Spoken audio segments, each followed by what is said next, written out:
What's going on, everybody? It's your buddy, it's your pal Spaz Phoenix, the YWC Reality Check, and the time is now. It is WrestleMania week, so we've got a lot to talk about. Kristen, say hello. Hey, guys. Guapo, do your thing. Hola, mis amigos. Senor Guapo here once again. For 2 tackles. Little programming note, part of our predictions for NXT Takeover New Orleans is going to involve a spoiler from this week's NXT. So for those of you that care about spoilers, that's your warning, but we're going to talk about that last so that we can get the WrestleMania discussions done. We'll make sure to remind you later on in the show before we actually start talking about it. Yes, that is also a thing. So, for those of you that are tuning into this particular idea for the first time, this is what we call the pay-per-view Pick 'em. Basically, we've got 14 fucking matches to preview for WrestleMania. But it's WrestleMania, so... So what you're going to do, if you want to participate, in the description box below, you're going to give me your 14 picks. You're going to rank them 1 through 14. I'm going to keep track of all the points. God fucking help me, because my co-hosts are going to be busy at the show. And basically... Yep. And basically, you win, you get a shout-out, because I'm fucking broke and don't have money for prizes and shit. Stay tuned. In between WrestleMania and TakeOver New Orleans, we will be discussing 5 bonus questions. And I want to reiterate, just like last time, if you share this video, you will get 4 bonus points. 2 points towards the WrestleMania Pick'em, and 2 points towards the TakeOver New Orleans Pick'em. So if you want those picks, like people said to me on Twitter last time, Kristen included, share the video, tag me in the video, tag me in the tweet when you share the video. You'll get your 4 extra points, 2 and 2, etc. The bonus points are all worth 1 apiece. And basically, did I miss anything? No. Okay, No. so WrestleMania is going to be 7 hours long. Is it really? It's really going to be 7 hours long. Starts at 5:30. Starts at 5? It doesn't start at 5? We I should don't know. I probably thought figure it that was out before WrestleMania. Yeah, probably. Probably So we figure can that be in out our before seats. that. Well, considering there's 2 battle royals on the pre-show, like, that's a thing that's happening. I'm gonna look that up right now while we talk. Okay, so, might as well get with the historic, not fabulous Moolah Women's Battle Royal. Man, how quickly did they backpedal off that name? I yeah. feel like they announced it, and then like 3 hours later they were like, oh, never mind. The only reason that got changed is because people didn't talk to WWE, they talked to Snickers. Well, that's how you get people to do what you have. That's how you get a company to change. You Anyways. go for their money. So now we just have the generic WrestleMania Royal Rumble with the trophy that a lot of people online say looks like a vagina, which is awkward. Because it's such a large... You know, ladies, guys, it's ladies. Therefore, vagina. Can you imagine if it was the fabulous Moolah Battle Royal? Anyways, it's the Camel Toe Rumble. Anyways, so for the 2, I forgot to mention this, guys. Obviously, each match you're picking your winner. For the 2 Battle Royals, I'm giving you guys twice as many opportunities to win. You get 2 picks. If either one of your picks wins, you win. It's much the same as we did with the Royal Rumble, where I gave you 3 picks, but it's not quite as big as a Royal Rumble. So there you go. Kristen. Wait, guys, Kristen. So that you know, the kickoff show starts at 5 p.m. Eastern, so 4 o'clock our time. Oh, okay. Well, that's important to know. Oh yeah, you guys are off time with me. I forgot about that. Yes. See, if OKFabe had been able to join us, he's on the right time with me. Shout out to OKFabe. Go check out his shit. He was going to make it, but we changed what time we were doing this. Yeah, but stuff and things happened, and he's way more popular than us. Let's be real for a second. Yep. One thing I do want to say before we actually talk about the Battle Royal itself, let's talk about the fact that Bayley and Sasha Banks are not having a match at WrestleMania, and they're just in the Battle Royal, because they basically dive-bombed their opportunities to have a match at WrestleMania, because they didn't think it was worth it if it wasn't for the title. So basically they went and talked a bunch of shit. got their own match canceled and got themselves thrown in a battle royal. Is that what Yes. They were gonna have like just a regular like feud match apparently, and they went and talked some shit, and they were upset because it wasn't for the title, and they were upset because they didn't want like, and we're gonna talk about this with the Cruiserweight Championship as well later on, but they were upset because it wasn't for the title, so they figured it was gonna be knocked to the pre-show, and if they were gonna have a match on the pre-show, then they might as well not have a match, which, as fan. I hope that's not true. No, but here's the thing. As fans, we say that a lot, right? Like, you know, why would you put that on the kickoff? It's such a demotion, rah-de-rah-de-rah. I gotta think WrestleMania is the exception to that. Like, you're part of a 7-hour show. Like, it is what it is. It is a bit, but however, I mean, you gotta think, too, last year, the start of the show was Neville versus Austin Aries, and that got cut from the tape. Okay, no. Okay, no, different story. Like, as far as reproductions of the show, as far as, like, how their royalties work out, yeah, no, that much I get, and that I fully understand. But as far as on the night, being a showman, being part of the show, you're part of a 7-hour show. Yes. Well, now that you pointed that out, how, I mean, we say it all the time, it's on the fucking pre-show, I don't give a shit about the pre-show kind of thing. I mean, I've said that before. So yes, you have. Are the fans part of the problem? I think some are, because all the fans are like, oh, why would they take such a great match and put it on the pre-show? The pre-show's shit. Because and it's like, somebody has to be on the pre-show. But here's the thing, though. But here's where, like, to your point, here's where I think the fans need to change their mind a little bit, right? And people are like, people say about 205 Live, hey, you know, these guys are having all these great matches. Why would they put all these great matches on this shitty show? Well, if all these great matches are happening on this show, how is it a shitty show? If this great match is happening on the pre-show, then the pre-show's not shit. That's true. I mean, I think it's a one-on-one match. I think it'll be at the next pay-per-view. Yeah. But I mean, like, even if it was on the pre-show, would you rather have a match, even just a chance to get out there one-on-one and show what you can do in front of 70-whatever-thousand people? Or would you rather get buried in a pile of people, which this Battle Royal's going to be? I mean, they need to just quit calling it the pre-show, because it is part of the show.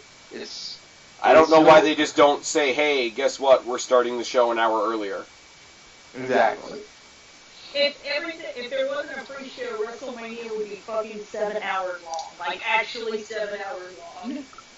Yeah, but if you want to watch these matches, then WrestleMania is 7 hours long. Like, the things are broadcast. What's the name of the stadium? The New Orleans Superdome. Mercedes-Benz Superdome. I thought it was called the Silverdome, but you know. It is not the Silverdome. But here's the but in all seriousness, WWE is broadcasting from the Superdome starting at 5 o'clock. So guess the fuck what? WrestleMania starts at 5 o'clock. Yep. Like, well, I watch it, yeah. And you know what the funny thing is, though? Because they don't, like, for regular, not necessarily WrestleMania, but for regular shows, they don't put much effort into the pre-show matches. You always have that little element of, okay, hey, A, you might get something a bit random, which is kind of fun. Or B, because there's not as much focus on it, you might just have a match that pops up and surprises you. Which I always find good. Like, you always get, like, a couple, like, mixed tags or whatever. Like, I think they had, what was it? It was, like, Breezango and somebody else versus Broken Matt Hardy and a couple of other people. And it was totally random. There was no story reason for it to make sense. But that's okay sometimes. And that's the kind of random-ass shit you get on the pre-show. It disappoints me that Sasha and Bayley have that mentality. Yeah, if it's true. Let me say, if the rumors are true. If it's true. I sort of understand it, but I'm disappointed because they're supposed to be not the whiny fucking smart fans that are on the internet and that we can be sometimes, but they're supposed to be above that. Yeah. Anyways, you're supposed to do wrestling because you love it, not because you need the spotlight all the time. And let's be fair too, like the four horsewomen of NXT, not so much Bayley because she came up later, but it's not like they haven't had their fair share of owning the spotlight. Yeah. I'm ready for Sasha and Bayley to have a match, have a feud. I think it'll be great. I think it's a great idea. I think it's going to be a good storyline. I think it's. Oh yeah, no, and they proved in NXT like what great matches they can have. I'm not taking that away from them, but like they're like Bayley and Sasha are like the pinnacle of women's matches in WWE. Like when people think of great women's matches, Sasha and Bayley for the NXT Women's title is like number one. Well, yeah, it became the standard bearer before all those women moved up to the main roster. But what I'm saying is, like, as much as it's going to be great, and we know it's going to be great, like, I don't think they can say that they haven't had a shot at the spotlight. Yeah. Like, I was surprised, even though we knew it was not going to go anywhere, I was surprised that the last SmackDown pay-per-view actually focused on Ruby Riott. We knew she wasn't going to beat Charlotte. Like, we knew that wasn't going to happen. But, like, it was just nice to have somebody, and, like, some of these women I like, but it was nice to have somebody other than Charlotte, other than Becky, I mean, it's always nice not to have Naomi, but somebody... If you're going to have a real women's revolution that WWE's been talking about for however fucking long, it's got to be more than 4 people. And, I mean, like, go back to the thing where we said, oh, well, we only ever get one women's match per pay-per-view. Okay, have one title match. But then have, like, some low-ass card feud, fucking, I don't know, Becky Lynch versus Liv Morgan. Just on the lower part of the card, or even, as we've been saying, like, on the pre-show, just to get that name out there, that voice out there, to say, like, the 4 horsewomen plus Alexa Bliss are not the only women that matter on the roster. Exactly. Anyways, and I mean, hopefully this is going to do that, because we do have all 3 rosters represented in the Battle Royal. Like, they've made a big point of saying that. So you got Raw, you got SmackDown, and you got NXT, which is always interesting. So with that being said, the Women's Battle Royal? Women's Battle Royal, Guapo, who you got? I got Natalya or Peyton Royce. And that's my number 1. Okay. I borrowed from Guapo a little bit after we were discussing beforehand, so I think Peyton Royce is a good pick. But I have Ruby Riott winning. I think it would be good for a new person to win. I'm a little afraid it'll become a little Andre the Giant Battle Royale, where it's like, we're going to give this new person a shot, and then fucking nothing happens, but, you know, we'll see what happens. And what'd you have that at? I have that at 2. At 2. Okay, I got 1 on the roster, 1 from NXT.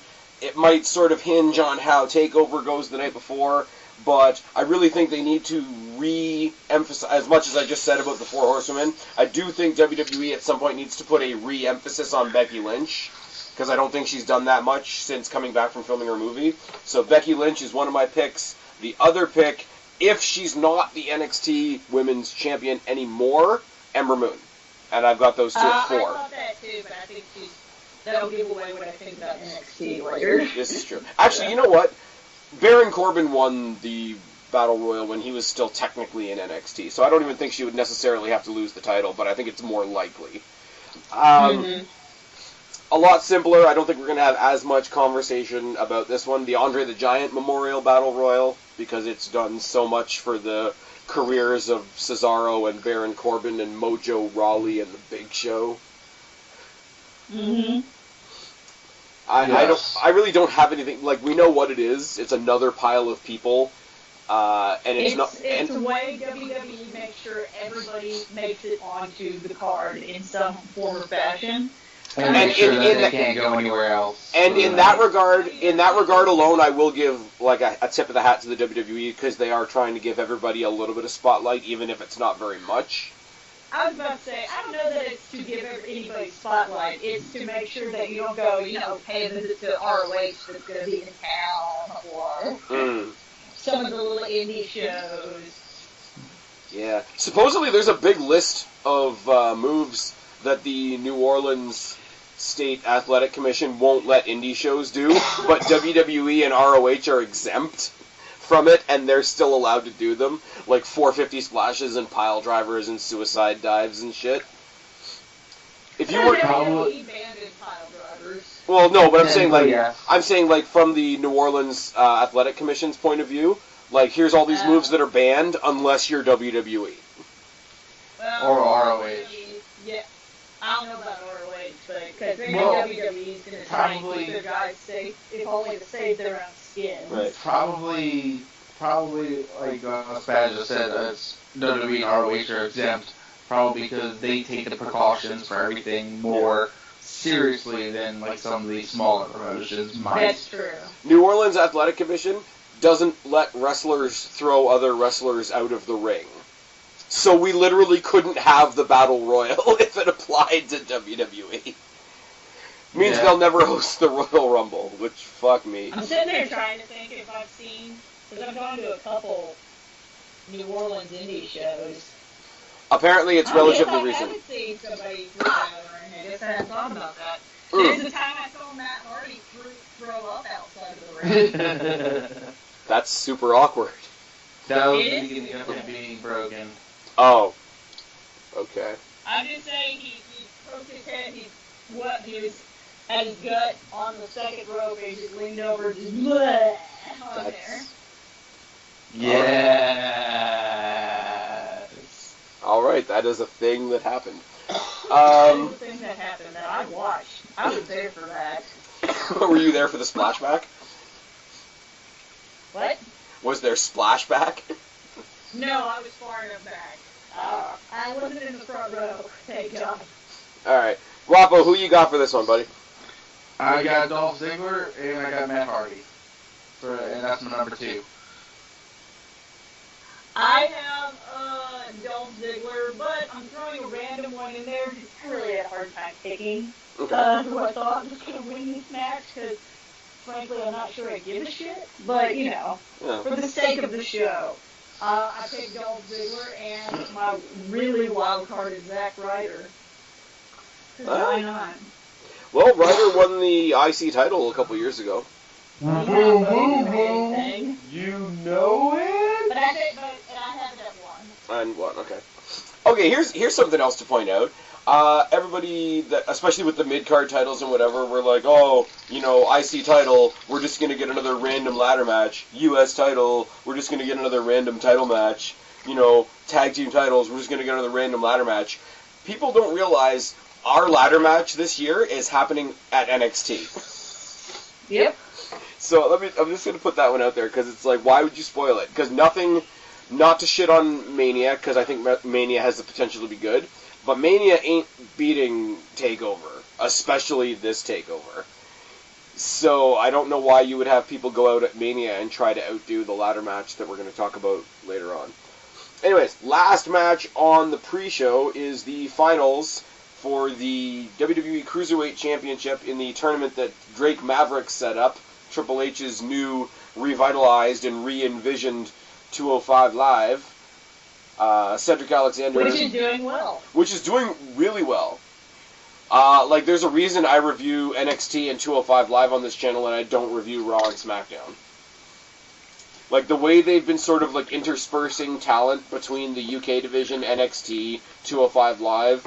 How long did I shit on the tag team of Blake and Murphy? Like, how long? Forever. Buddy Murphy on 205 Live is fucking amazing. He really is. Also, when I was at the NXT house show, I saw Ricochet versus Buddy Murphy, and it was also pretty fucking phenomenal.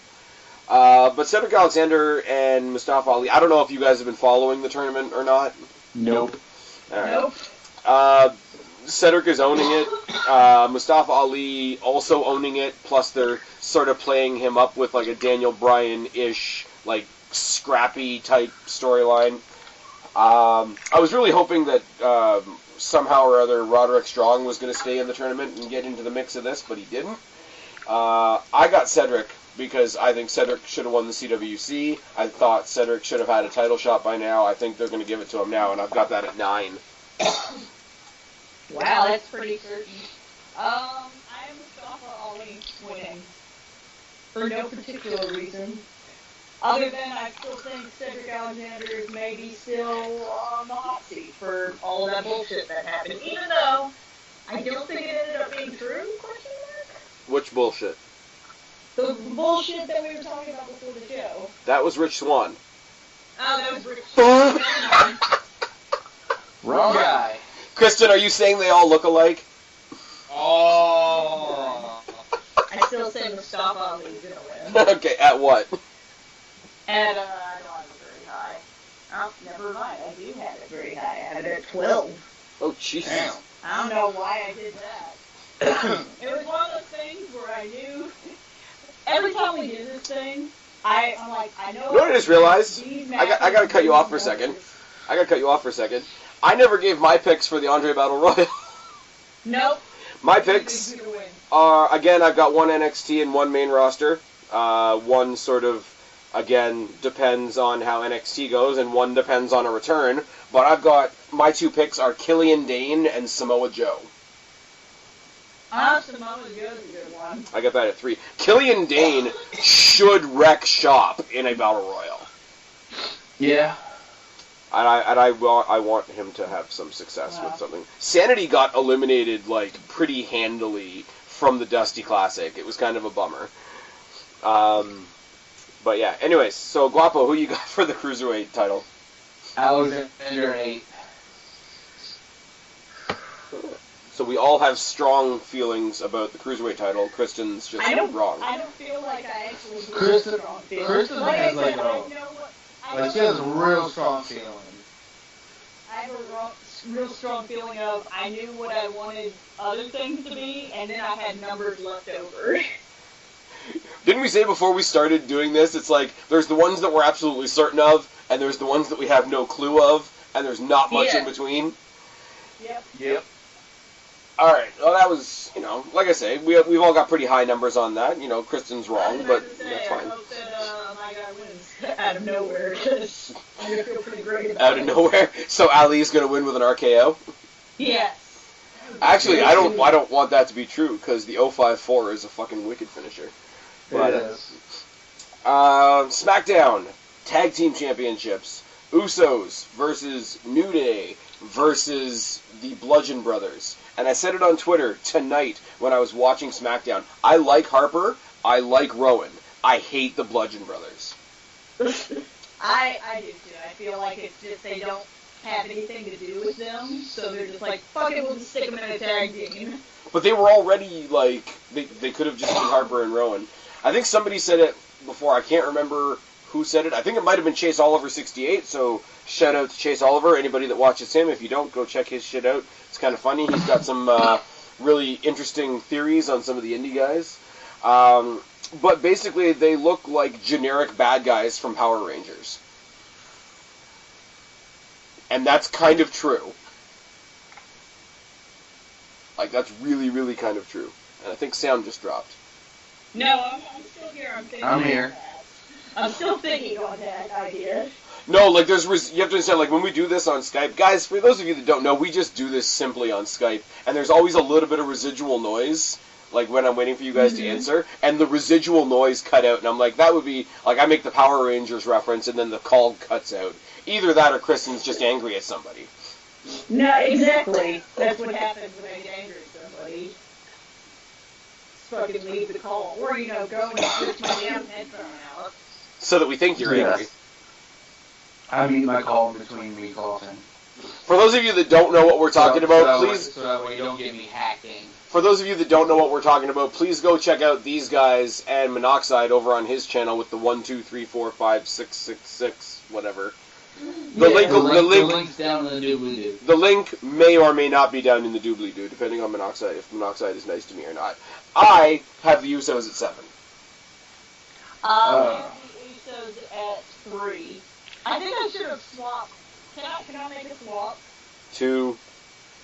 I would like to swap my cruiserweight title match and my Usos match. I'm gonna put the Usos at 12. You're gonna switch the 3 and the 12? Yeah. 3 and the 12. Everybody gets 1. That's it. Everything else I'm okay with. I have Bludgeon Brothers at 4.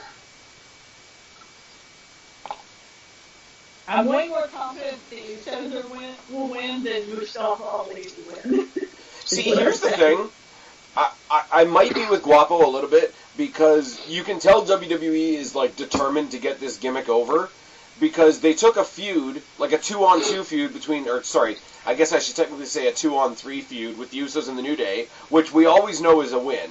We're sick of it after a while. Like, there doesn't even need to be a story. Just throw them in there. They're going to be a good match. It's one of those pairings. Mm-hmm. But, like, they took a pairing that we really like and just threw this other team in there because reasons. So because of that... Because they didn't want to hear us whine about it's the same match we've seen a bunch of times, blah, blah, blah. People that whine... Because sometimes we whine about that, and sometimes we don't whine about that. Yeah, well... But it feels like it was really forced. Like, hey, they came in and fucked up our match, and so now they get a title shot and whatever. So if they're that desperate to get this gimmick over, I can see them going over. I mean, the New Day, you can't hurt the New Day because they're like. Yeah, I don't think them winning is gonna do anything, and I really don't think the Usos retaining is gonna do anything. They do really have the most to gain from winning. They do, but like they're like no. As far as actual teams in the WWE, I'm sorry, and I like a couple years ago, if somebody had said this to me, I would have laughed at them. You can't touch the Usos right now. Like you really can't. I was like, I don't understand this gimmick, but that's when the Usos were. That's when the New Day was doing the gimmick of they were like preachers or something, like they had a choir. And Yeah, it was like the very beginning of New Day though. Yeah, but the Usos, like, ever since they got rid of, like, the plastic pants and the face paint and went, like, it turned into, like, somewhat real people, like, you can't, like, they're fucking money on the mic, their intensity's on a fucking 10. If Gargano and Ciampa were still a tag team, I'd say bring up DIY, feud DIY with the Usos for, like, the next year. And I don't think you'd get sick of it. That would be really interesting. I'd see that. I'd watch that. You'd be down for that? You'd put a hot dollar down on that? I would put a hot dollar down on that. All right. So we're all terrified that the Bludgeon Brothers are going to win, but we all kind of admit that the Usos are awesome. We're kind of blazing through these only because there's so many, not because we're not excited about these matches, guys. I really am. This from when we got the ticket, it went from a whatever, this is going to be a bullshit WrestleMania to, I actually really like this WrestleMania. But see, here's the thing, right? And here's a complaint that we get more often than not, because there are certain things that I give way more benefit of the doubt to than others. The build for most of these has been shit. The story for most of these has been shit. And have a lot of them been predictable as hell? Yes. But the actual in-ring work on paper could be fucking fantastic. And at the end of the day, you really can't ask for much more than that. Moving on. Yeah. We got the Raw tag team titles. The Bar defending against Braun Strowman and Vacant. So, yeah, good job, guys. I can give you my pick. Strowman? This is my number 11, and it's a guy by the name of Braun. I was going to do it, but I can't scream right now. Yeah, 7, you said? Huh? He said 7. I said... No, I said 11. Oh, okay. 11. 1-1. Braun. 1-1. Braun. Kristen? I have Braun Strowman also winning with his tag team partner, but I only have it at 4. Okay. Now we get into the fun part, because I don't think anybody thinks the Bar is winning this match. No. Now, apparently you don't either. Now, here's the thing. There's a couple different ways they could tell this story. They could have Braun Strowman go out and legit win the titles by himself, which on the one hand would be awesome. And on the other hand, okay, eventually you have to break also that. Dumb. That would be. It would also, I think, tarnish or not tarnish. It would not look good on the tag team division. No. There's the next thing where you can do is where Braun Strowman picks like a random jobber, like a James Ellsworth type. And then never tags him in. and then never tags him in to be like, look, I had to get a partner, but I'm going to show you that I can do it on my own. They could do that. They could do. That would be awesome. It's still not look good on the tag team division, but. No, they could do the, okay, he's big, so we'll just partner him up with somebody else big, which is terrifying because it immediately brings to mind Kane or the Big Show. Or they could actually go with somebody interesting, and somebody that may or may not have been spoiled on Instagram earlier today, and it's my guess, and it's Bray Wyatt. Well, I mean, now that you might have been spoiled on Instagram, it, changed who I thought it was going to be. I had Samoa Joe coming in. Not that it would make any sense. Yeah. But I think Joe's coming in somewhere. For the longest time, okay, Guapo, first of all, who do you think his partner's going to be? See, for me, it's a big throw-up, because I'm not really confident in who it could be. I know there's been rumors about, just putting this out there, there's been rumors about Bobby Lashley coming back, so... Why? I don't know. I know that there's rumors. It would be so random, too. It would be completely random. Yeah, but you've heard that Bobby Lashley is their backup plan in case Brock Lesnar doesn't re-sign, right? Yeah, maybe. Everything for Braun Strowman, partner-wise, would be random except for Bray Wyatt. Bray Wyatt would be most... See, the only problem with Bray Wyatt being it is I'm not sure how they would tie that in with the whole the lake of reincarnation. So. And pretend it never happened, just like WWE always fucking does. No. Maybe he didn't transform. Maybe it's a video game. He didn't transform. He just leveled up. Exactly, leveled up.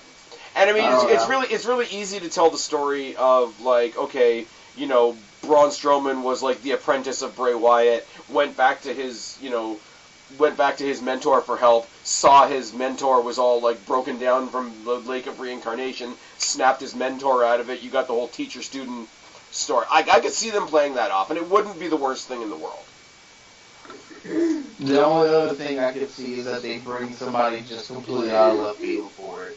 Yeah. So you have as much as it would be the same thing as Braun Strowman just not having a tag team partner, I'm kind of intrigued by the idea if he just grabs some random nobody from backstage. No, guys, I just thought of it.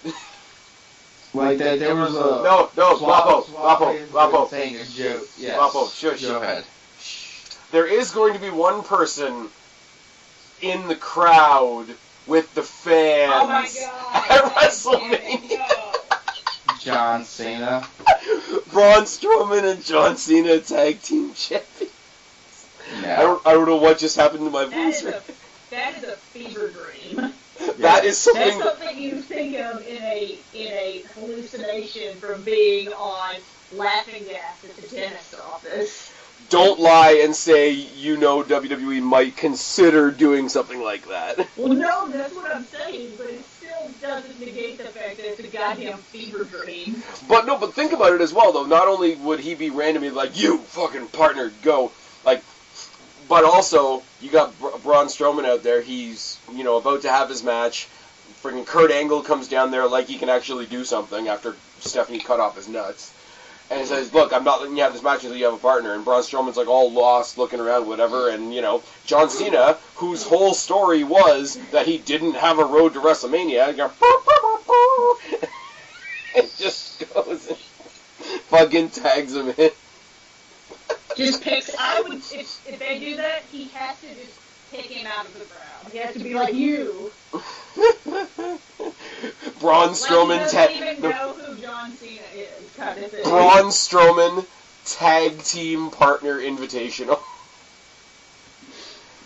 It kind of makes sense, though, if you think about it. Sheamus's first WWE title came at the expense of John Cena. Maybe he's just been lying in wake for his revenge.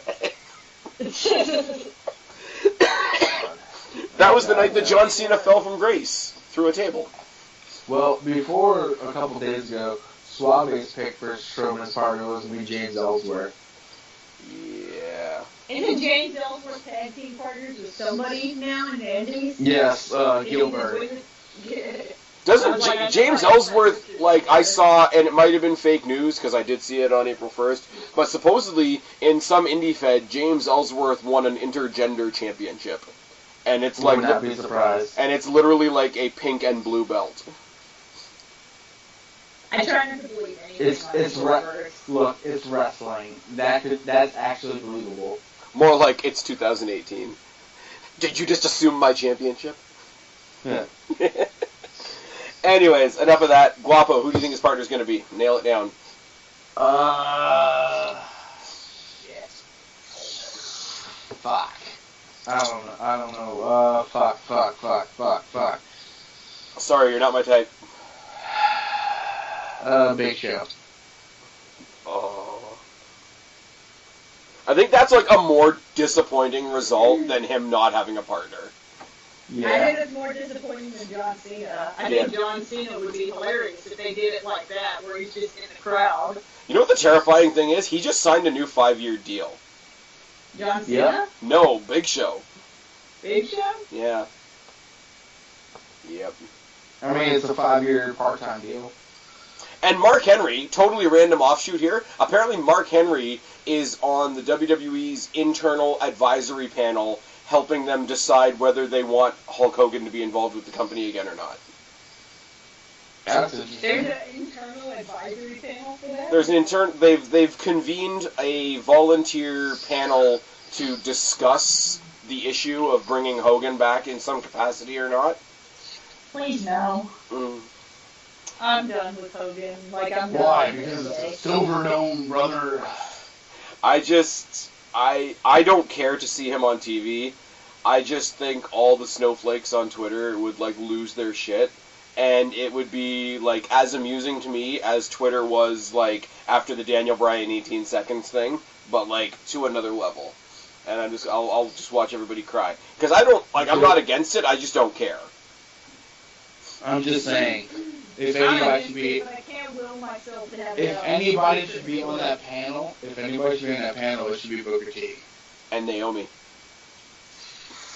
No, just Booker T. Just Booker T. He should be the whole panel. He needs a panel. Booker T. Booker T's too busy on his radio show talking shit about Corey Graves. It's just Booker T and Mark Henry in a room talking about Hulk Hogan. Hall of Pain, sucker. Yeah. Next year at WrestleMania, handicap match, Hogan's career on the line, Hogan versus Booker T and Mark Henry. Oh, God. In the main event. What are we doing? What are we doing? Hey, you know what? Atlanta, Honestly, he's semi-retired, but, for Braun Strowman, Mark Henry as a partner. Oh, no. Mania's going to be in New York next year. Yeah, anyways. Yeah. You know who else is from New York? It's going to be fabulous. Anyways. U.S. Was that your... What impression was that? That was his Daddy Trump impression. That was not good. Just go to a pet store and start grabbing some cats. Anyways. It made me sad. Doesn't Trump in general make you sad? Yes, that's true. Then it was a good impression. Fatal 4-way. If Steve was here, this would be great. No. Never mind. If Steve was here, it'd be another 25 minutes of just this joke. I love you, Steve, but that is fucking true. I don't even know Monoxide, so I'm a dick for saying this, but it'd be like, I like Donald Trump because he's friends with Vince and Vince told me to. Or some... If Vince tells you to like something, then you need to like it, man. Ooh. Then you're legitimately setting some people up for some awkward Trump encounters. Anyways, moving on. Speaking of making America great again, Fatal 4-way for the United States Championship. And a horrible segue for this match. I did not see where you're going with that. Well, we're talking about making America great again, so why would you not have a Fatal 4-way for the U.S. title where only one of the competitors is American? Bobby Roode, Randy Orton, Jinder Mahal, and Rusev, who got thrown in last minute because he's getting high t-shirt sales. Because reasons. No, because merch. I really don't care. I am Bobby Roode winning. Do you? At what? I think I have him winning at 8. I think he has. I think he. Mahal and Rusev clearly they're not going to be. They're just. Bobby Roode could actually be a star someday. But that's the scary thing, though. Like, here's the thing I will say, and I have to sort of give credit where it's due, even when I don't really want to. Rusev is over as fuck. Right? Right. But if somebody who didn't watch wrestling asked you, Guapo, see that guy Rusev over there? Happy Rusev Day. What's his gimmick? What is it? Happy Rusev Day. What is that? That's not Rusev Day. Every day is Rusev Day. Okay, what is his gimmick? What is the team of him and Aiden English? Rusev Day. It's over because it's over. Because it's over. Yes. And that, it terrifies me that that's literally all it takes. It's like celebrities that are... You just gotta be catchy as shit, man. It's like celebrities that are famous for being famous. Or celebrities who... Rusev is the Kardashian of I was about to say, are you trying to say Rusev? I was trying to not say Kardashian, like, actively. Are you trying to say that Rusev is the equivalent of a celebrity sex tape? I mean, no, Rusev Day is the equivalent of the sex tape. Ew. Rusev is a Kardashian. Stop that. Gotcha. Okay, speaking of sex tapes, you know what somebody's...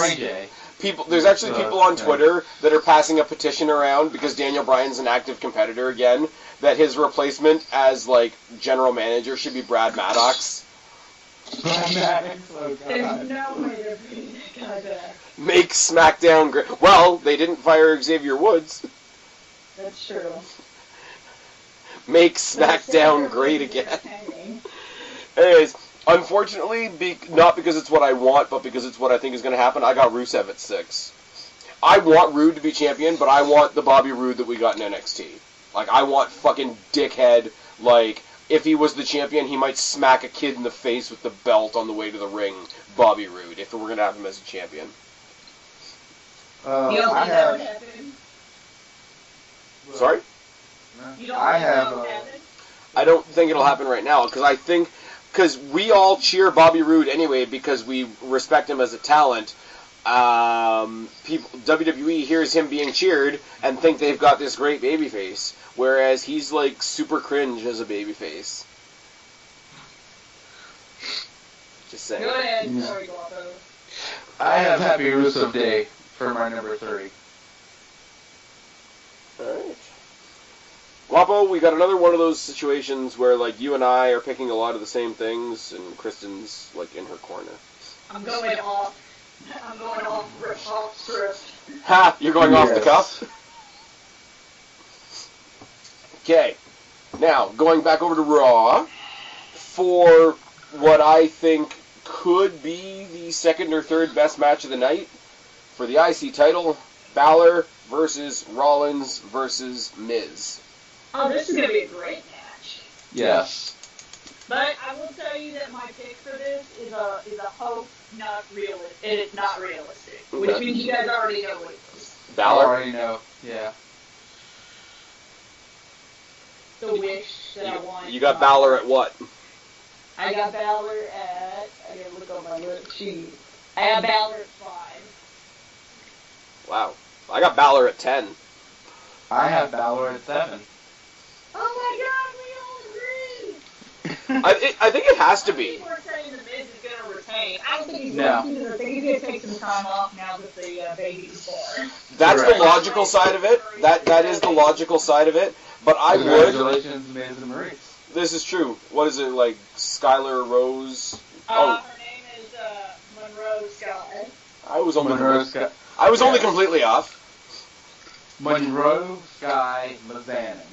But see, here's my thing though. Like, if we didn't know that, I would love. Okay, love Balor. If I didn't know that, then I think the Miz would be retained. Yeah. No, I was gonna say because we all love Balor, like equal parts, like rockstar douchebag Finn Balor, demon Finn Balor. Oh, that's something we're gonna talk about in a second too. Just thought of another bonus question. Rollins should be in the world title picture. I mean, realistically, Balor should too, but Rollins is more established than Balor within WWE. Balor is like custom made for the IC title. Rollins really feels like, and this is not a disrespectful thing, but he feels like he's sort of stepped down from where he was to sort of have an IC title match and go back. Miz, I would have loved to have him do like a Jericho thing, to do the whole, like, spending a whole year being like, you indie fans, you love Tyler Black and Prince Devitt, and I beat both of them in one night. I would have loved to see him do that for a year, but at the same time, Finn Balor with the IC title will be fucking good. Yeah. I think it'll be good for him and the whole, like, Balor Club thing. Because the OGBC? Yeah, the Balor Club that exists sometimes. Yes, it exists sometimes. And they're kind of in loop. They're starting to make it a bit more prominent, a bit. They with kind him of and tag team matches, but other than that, they're just kind of in limbo. Luke Gallows and Carl Anderson are just kind of in limbo and only exist. They either have like random tag team matches. They either have random tag team matches, or they're there if Balor needs like backup, like when he's facing the Miz Taraj. Well, I think the whole reason why it's like in somewhat limbo right now is also because of what's going on in ROH and New Japan, with the Bullet Clubs basically breaking up. So I think possibly WWE is trying to get the rights for Bullet Club. Fair. So they can use that. I don't think WWE I like Balor Club better anyways. I don't think the Bullet Club would make any sense unless you're an indie fan. But here's the thing, though, right? Yeah, the thing about having the entire group named after one person, it's kind of like the Riot Squad on SmackDown, but to a much lesser degree. Like, part of the Bullet Club was AJ Styles. You're not going to put AJ Styles in a group that's named after somebody else. That's true. Like, it has to be, like, if they got the Bullet Club, it would be more generic, and then, like, you could bring in whoever. But also, I don't think WWE, because they've got that PG image and whatever, the last thing I think that they're going to do is have anything that's a reference to a gun or a bullet or whatever. They made Apollo Crews change his name after the school shooting. That's a thing. Did they? Because the guy that did the school shooting, his name was, like, Cruz, like, Cruz, and it was close enough to Apollo Crews that WWE didn't want them to be associated. That's why he's just Apollo now. Is that a real thing? That is a real thing. That is insane. And considering Apollo Crews is, like, Crews. Okay. And not to be racist, but he's pretty black compared to the guy that did the shooting. Like, I would love it. Like, I don't like the Bullet Club outside of WWE because their fans are obnoxious, and the Young Bucks fans are obnoxious. I'm sorry. They're great. The Young Bucks are great wrestlers. Don't get me wrong. I liked them when they were in TNA and whatever. But like, they're great. Their fans are obnoxious. Their fans make me hate them. Oh. Like, it's my whole, like, fight with Daniel Bryan a couple years ago thing all over again. And the little bit that I've seen of Kenny the Beta, like, decent wrestler, not worth the little, like, fanboy orgasms that some people are having over him, in my opinion. You haven't got to see enough of his, like, really good matches. I'm sorry. How long have you guys been doing this with me now? How big a mark am I for Jericho? No, you're not an indie mark. No, I am actually. I'm starting. Anybody that's in Mississauga, come check out Destiny Icons with me in a couple of weeks. But you guys know I'm a huge mark for Jericho, right? Yeah. Mm-hmm. How bad is it that I can watch a Jericho match and go, meh? Meh. Now, if it was Jericho versus Cody, then that would be Bullet Club sucking off some of that sweet, sweet WWE cred. But that's another story for another day. Anyways, moving on. There's my entire tirade on the Bullet Club, if anybody was interested. If anybody was interested in Spaz's opinion, there it is. Well, somebody will. As I have about 5 or 6 different Bullet Club shirts in my in my repertoire. Yes, but you're not an obnoxious person. Oh, no, I know. Yeah, you're not like the fans that are saying, like, WWE should just hand over all the tag team titles to the Young Bucks, whether they even come to the company or not. Well, no. Like, I see shit like this. I think it's funny that, like, there's Bullet Club fans out there that say the Bullet Club, or sorry, that the Shield is a ripoff of the Bullet Club, when nobody in the Bullet Club can call anybody else a ripoff of anybody. Realistically, Right. like, let's be real for a second. Yeah. Like, let's have our little indie NWO and get over it. And then they get mad when WWE sues them for using their intellectual property. Crybaby Bucks. Moving on. Speaking of tag team wrestling. Wow, what do you really think, Spaz? Fuck. Don't even, like, Next match. I got some thoughts and some feelings on stuff. I see Off the Hooks coming up.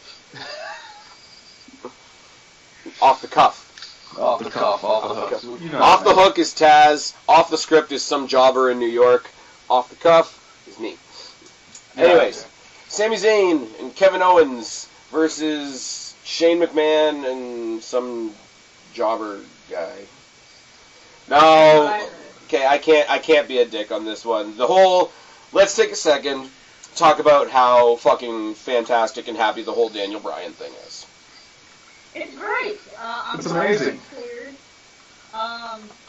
It always, and I'm going to get some hate for this, so somebody will come off as Spaz. I'm happy that he's back. It's only so we can stop listening to people whine about it online, including Daniel Bryan himself. I love you, Daniel Bryan, but you were whining online about it. Well, he was gathering the power of social media following, and I'm pretty sure that had a pretty significant role in him being allowed to come back. My thing is my personal feelings about Daniel Bryan aside, you guys know WrestleMania 30, I thought the guy was more Cena than Cena. The guy's a fantastic wrestler. The guy's got all his heart, or whatever you want to call it, his heart, his guts, his soul, in pro wrestling. I can respect the fuck out of that. That's why I'm happy that he's back. What he went through for the past 3 years, he obviously busted his ass. He obviously went, very, very far out of his way. Everything he could. He did everything he needed to get back to the company. As a human being, I'm legitimately happy for the guy. But how many people in the next 3-4 years or so are going to miss out on Spotlight that's just going to be gobbled up by Daniel Bryan? I don't think it'll be that bad. I think it will be, because he's not going to wrestle all the time. Like, they're going to pull him out for, like, a couple pay-per-views a year, and maybe he'll have, like, the odd the odd match on SmackDown. He's not going to he shouldn't work a full schedule. Like, I'll be fair. He shouldn't work a full schedule. But that being said, he'll be taking away a spot that would go to a deserving person that is working a full schedule. And has he earned it? Yes. Is he a big name? Yes. Does everybody love him? Yes. Is it deserved? Probably. But it still sucks for the rest of the roster that are sitting in the back while he makes his comeback speech going, well, fuck. I don't know. I'm happy for the guy. To see Daniel Bryan back. Yeah.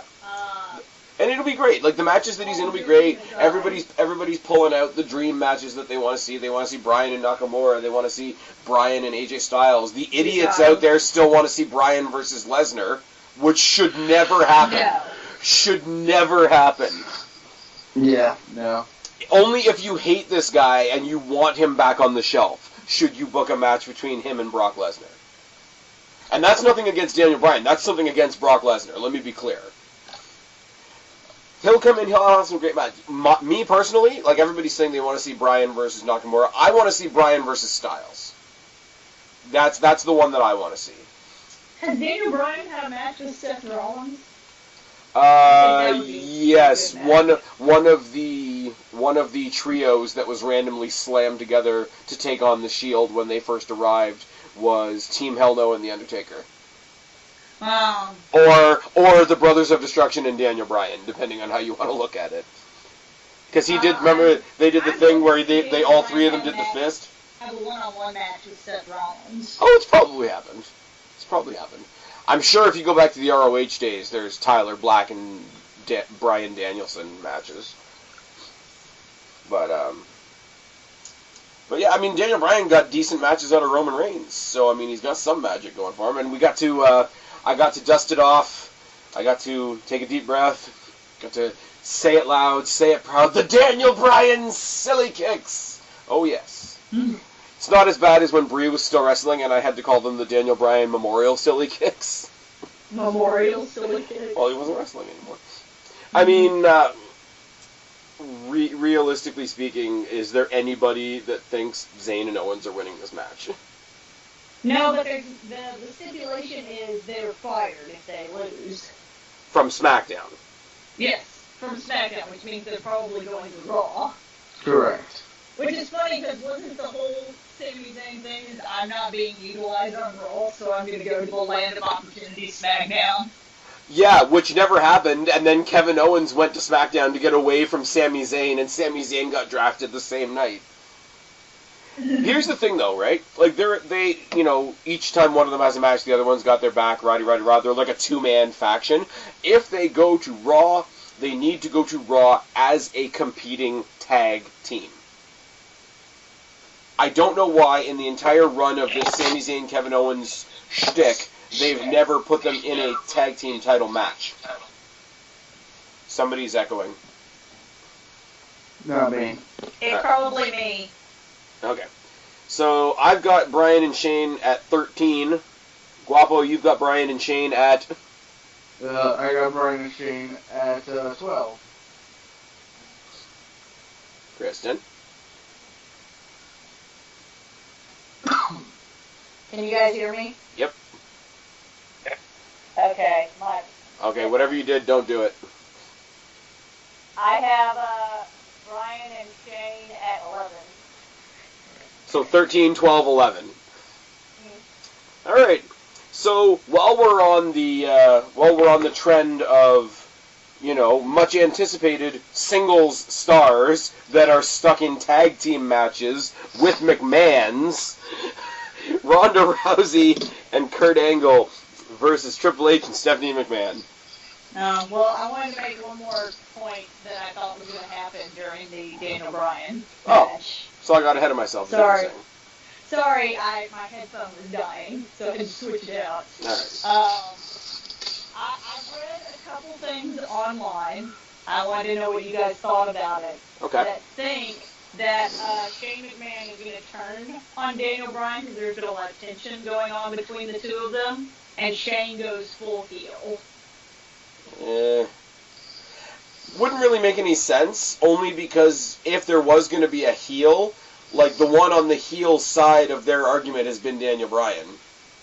Mm-hmm. And I mean, if Daniel Bryan turned on Shane, and because they had like a momentary truce tonight on SmackDown with the handshake and whatever, and if Bryan's just be like, gotcha, and like the three of them beat the fuck out of Shane McMahon, that would be fun.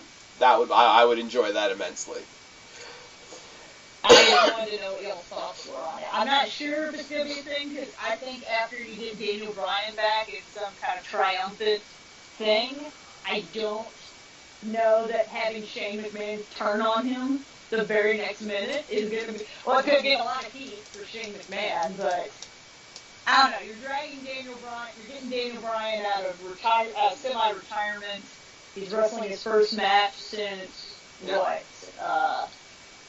Since he retired? I can't remember since he won the IC title and had to vacate it. I forget what pay-per-view that was. Anyway, that was 32. Was it at 32? I think it. Yeah, that's right. No, actually, no, 31. Was it 31? It was a Mania after our Mania. Okay. Yeah, because he won the WWE title in the closing match of one WrestleMania and won the IC title in the opening match of the following Mania. Of the next one? Yep. Okay, I just wanted to know what y'all's thoughts were on that. All I remember is the commentators being like, 1 year later, it's still Yeselmania. I'm like, shoot me now. In the face. So, Daniel Bryan... Now we can move on. No, actually, no, we can't, because you reminded me of something as well. There's 3 names that have been brought up to replace Daniel Bryan as the general manager now that he's an active competitor again. 3 names that I've heard thrown around, and I want to see what you guys think of the 3 names. Hulk Hogan, Okay. Edge, No. Hulk Hogan, Edge, or Paige. I would be way more interested in the Edge than Paige. Paige to me feels like what they tried to do with AJ Lee. No, but if they made her stop because they never changed AJ Lee from being crazy. If they actually neutralized her, like Daniel Bryan when he came to the GM role, they sort of brought him down and toned his character down and made him a neutral person. I'd like to see Paige. I don't know that Paige would be very interesting neutral, in my opinion. We could bring back Vicky Guerrero. Excuse me? Or her daughter. Shaul Guerrero's still kicking around somewhere. I don't know. If it's between those 3, if those are the 3 big names, I'd go Edge. I'm not into Hogan. I'm tired of Hogan. Maybe that's just me, but hey, Hogan was a great GM in TNA. My ass he was. Anyways. He brought in Brooke. If those are the names, I would be way interested in seeing Edge as the general manager. Okay. Because the other side of it, too, is, and I know I said Brad Maddox a second ago, but, go to, non-wrestlers that were the GMs, and then you sort of run down the pike of, Vicky Guerrero, Brad Maddox, Eric Bischoff, or just have Shane, do it solo, which they've done a million more times. I don't know why they do the doubling up now. It's weird. But, yeah, no, it's an An excuse to not have him on the show all the time. That's true, too. It does keep it relatively... Because that's how Stephanie is with Kurt Angle, too. Stephanie... It's just an excuse to not have Stephanie on the show all the time. I'd love an excuse to have Stephanie on the show never. Not gonna lie. Okay, so I'm gonna backtrack a little bit, because there was another bonus question that I'm gonna throw in, another bonus question that's worth 1 point. We all kind of agreed that Balor's winning the IC title. Which Balor are we going to see on Sunday? Brock's already back. Okay. If they were going to do the Demon, they would have advertised it by now.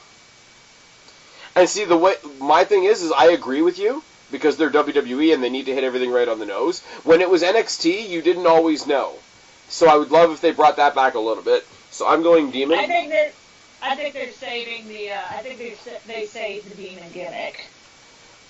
I'm going with Demon just to be different, just so that I can have that one. I don't even think I'm right, but if I am, then hey. Just in case there's an extra point there. Just in case I'm wrong. Well, I'm going to tweet my own video, so I'm going to get those 4 extra bonus points. It's going to be good. Anyways, back to it. Angle, Rousey, Triple H, Stephanie. Is this possibly... Is anybody even debating this? Why would they have Ronda Rousey lose in her first match? Because they're assholes. Do you really think Triple H and Stephanie are winning? No. Okay. I have Angle Rousey at 10. I have Angle Rousey at 13. Wow. I got it at 12. There's a whole lot of thoughts that I have about this match, and none of them actually have to do with how good I think the match is going to be. I think the match is going to be a decent spectacle, honestly. I think it's going to be alright. I don't know how versed Ronda is. I'm sure she's working her ass off. Well, she's coming from a different form of She's coming from a different form of entertainment, but you got to think as well, she's going up against Stephanie, who's not a wrestler. So yeah, I think they're pretty equal in their lackings. And the workhorses are going to be Angle and Triple H, and history tells you what great matches they're going to have. Now, a couple of things. Because first of all, the story goes back to a couple of WrestleManias ago when there was the big thing with Rousey and The Rock. Now, apparently WWE tried to get The Rock, and he couldn't do it because the Hollywood managers or whatever don't want him wrestling while he's in video or while he's in movies because he's gonna get like held up medically or some other bullshit, right? I'm actually kind of glad that happened because I've been pulling to have Triple H versus Rock one more time at WrestleMania before they both retire, and I don't want to see it in a mixed tag match. But I agree. But Ronda Rousey is in the exact same situation as Daniel Bryan. Her arrival, super anticipated, just like Daniel Bryan's return, super anticipated, and nobody, I think, wants to see them in a tag match, and they're both in tag matches with McMahon's. I'm not as opposed to the Daniel Bryan one because he's coming back after being. I'm not actually opposed to any of them because I don't know that I wanted to see Ronda Rousey in her first match, by herself. Because like I said, I think she's gonna be fine because just knowing from what I know on Rousey's like work ethic, like she may not have been wrestling for fucking forever, but I'm sure she's like put in all the hours to make it look good and do everything she can. And it's not even like they could have her like get warmed up like at a house show or whatever, because as soon as she came out, like it would be everywhere, and like WrestleMania wouldn't be her first match. Exactly. But like the way it all comes together. Ring rust. The way it all comes together though is like who. I mean, I have a lot of respect for everybody in the match for different reasons. I mean, like the McMahon family, you like them, hate them, you have to respect them. Triple H is who he is. Kurt Angle is who he is. Ronda Rousey's, achieved what she has achieved elsewhere. But who's taking the lead in this match? Realistically speaking, Angle's past his prime, as much as I hate to say it. Triple H is great for everything that he's given us for NXT, for the way he's fixing the company, but he's past his prime. Rousey's brand new, and Stephanie's not a wrestler. So who's taking the lead in the match? Like, with the other one, I mean, you say they're past their prime. I wouldn't say they're, like, main eventing WrestleManias and shit anymore, but, Triple H, quote, past his prime is better than a lot of guys. No, but I mean, like, in the realm of, okay, not so much Triple H, I will take that back, but I mean, the couple times that we've seen Angle recently, especially when he was in that match with the Shield, the guy's still physically fit and able, don't get me wrong, but he's pretty rough in the ring, which is understandable. Like, I'm not, like, don't get me wrong, I'm not shitting on them. Like, Angle has, he's got a resume a mile long, so does Triple H, but it's one of those, like, it's four different pieces of four different awesome puzzles that I don't think are going to fit well together. Spectacle-wise, like, the pomp and the circumstance and the big and the hype and Ronda Rousey's debut, WWE will do that well. I don't know how great the actual match is going to be. Here's what we'll remember from this match, guaranteed. Rousey debut. Entrances. I'm sure they're going to have the entrances be, like, fucking crazy. Yeah. Well, Triple H always has a fucking epic entrance. Exactly, that's what I'm saying. Entrances are going to be crazy. And you're going to see probably Ronda pin Triple H. Oh, we're definitely going to see Ronda pin Triple H. Or not. I mean, I meant Stephanie, but that would be great if she pins Triple H. Can she pin Triple H? No. You know what?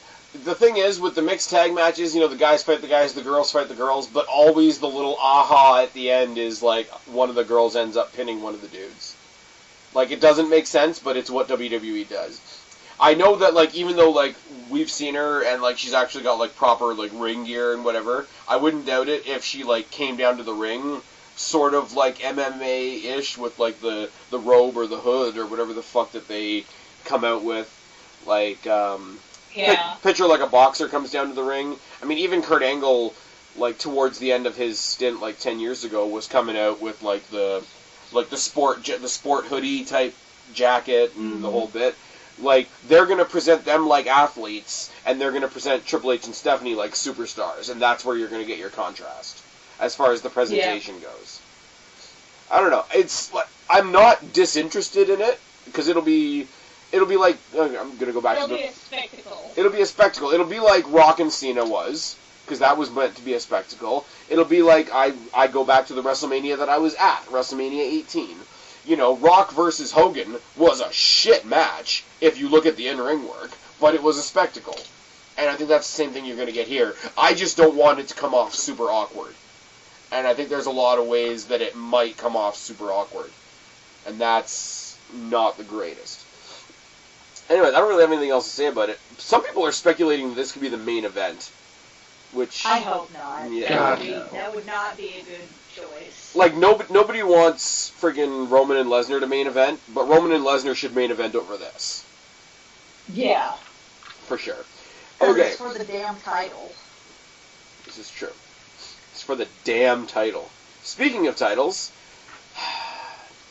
match that I both love and hate. Alexa Bliss versus Nia Jax. I'm going to let you guys go first.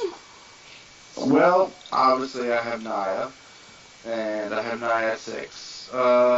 It sucks because I want Bliss to win, but it's going to be Nia. I do not have Nia winning. I have Alexa Bliss pulling it out.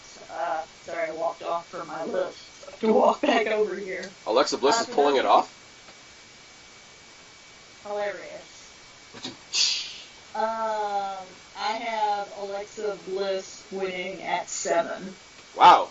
I think she's going to pull some sort of bullshit to win, and then Nia will win it at the, next pay-per-view? At, like, the next pay-per-view.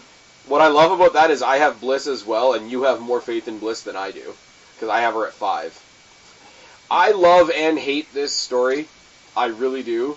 Partially because we know, like, anybody that's ever heard an interview with Bliss and Jax in real life knows that they're, like, best friends. So, like, when they're being absolutely brutal to each other, it's, like, laughable.